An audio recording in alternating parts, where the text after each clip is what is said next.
राधे राधे भाभी गाएंगी कृष्ण जी के हरी हरी कृष्णा खेले ले बकैया कदम जुड़ा छैया। तो इस गाने को देखिए कौन कौन प्यार देता है और नाम भी लिखिएगा, कहाँ से हैं वो भी लिखिएगा। राधे राधे। हरी हरी कृष्ण जी खेले ले बकैया कदम जुड़ा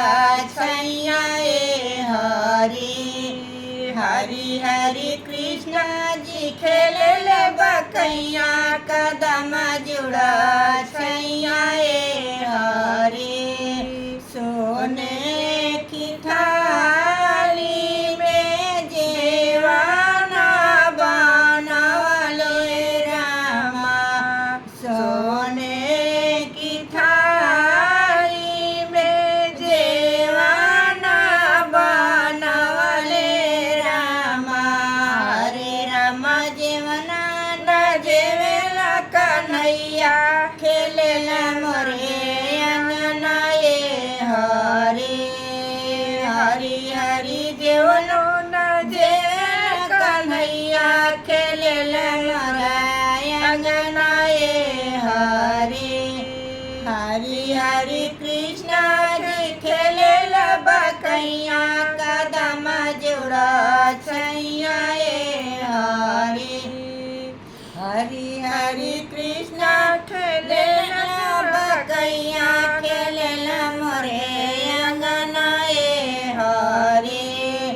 झंझार झाड़ी गंगा जल पानी रामा झंझार झाड़ी गंगा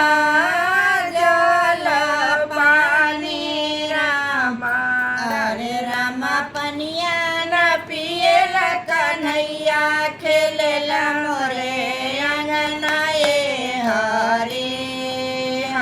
हरी पनियो न पिएला कन्हैया खेलेला मोरे